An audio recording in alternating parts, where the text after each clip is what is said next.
AP deputy CM power star Pawan Kalyan తనయుడు అఖీరా నందన్ సినీ రంగ ప్రవేశం కోసం మెగా అభిమానులతో పాటు సినీ ప్రేమికులు ఎంతగానో ఎదురుచూస్తున్నారు.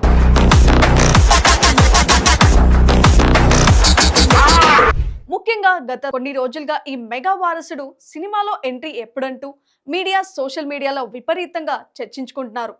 ఇకపోతే మెగా వారసుని డెబ్యూ చేసేందుకు పవన్ చుట్టూ స్టార్ డైరెక్టర్లు క్యూ కట్టిన విషయం తెలిసిందే.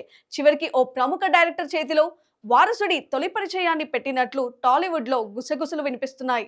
ఇంతకు ఆ మెగా డైరెక్టర్ ఎవరనేది తెలుసుకుందాం. సినీ పరిశ్రమలో మెగా హీరోలకు ఉన్న క్రేజ్ అంతా ఇంత కాదు.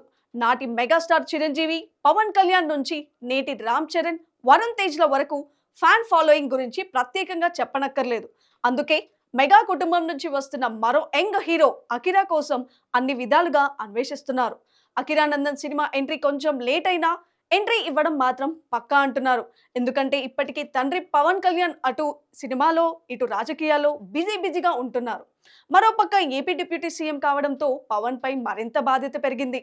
దీనికి తోడు రాజకీయాల్లో పెరుగుతున్న ఒత్తిడి కారణంగా పవన్ కళ్యాణ్ సినిమాలకు దూరంగా ఉండాలని భావిస్తున్నారంట. అయితే అదే సమయంలో పవన్ కళ్యాణ్ సినిమాలు లేకపోతే ఫ్యాన్స్ పూర్తిగా నిరుత్సాహానికి గురవుతారని భావించి ఆ లోటును తీర్చేందుకు తన ప్లేస్ భర్తీ చేసేందుకు తనయుడు అఖీరాపై ఫోకస్ పెట్టినట్లు తెలుస్తుంది. అందుకే సరైన సినిమాతో హీరోగా పరిచయం చేసేందుకు పవన్ గ్రౌండ్ ప్రిపేర్ చేస్తున్నట్లు సమాచారం. ఇక సినిమాలకు పూర్తిగా గుడ్ బై చెప్పి రాజకీయాలకు దగ్గరగా ఉండాలని భావించిన పవన్ ఆ లోటును భర్తీ చేసేందుకు అఖీరాను తన వెంటే ఉంచుకుంటున్నారు. పవన్ ఎక్కడికి వెళ్ళినా అఖీరా అక్కడ ప్రత్యక్షమవుతుంటారు. అలా పవన్ వెంట ఉంటే అభిమానులు కూడా దృష్టి తన కుమారుడిపై ఉంటుందనేది Pawan plan.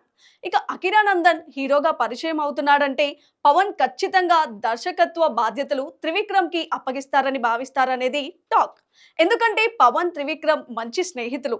Pawan political entry ఇచ్చిన దగ్గర నుంచి ఆయన సినిమాలు ఎంపిక బాధ్యత త్రివిక్రమే తీసుకున్నాడు. దాంతో పవన్ తన కుమారుడిని లాంచ్ చేసే బాధ్యతని కూడా త్రివిక్రమ్ కి అప్పగిస్తారనే అభిప్రాయాలున్నాయి. వాటికి అనుగుణంగానే మొన్న కుంభమేళా పుణ్యస్థానంలో అఖీరా వెంట త్రివిక్రమ్ ఉండటం విశేషం. అయితే కుంభమేళా సాక్షిగా అఖీరా కోసం త్రివిక్రమ్ స్క్రిప్ట్ సిద్ధం చేసినట్లు తెలుస్తుంది. చూడాలి మరి అఖీరా మొదటి సినిమా ఎలా ఉండబోతుందో.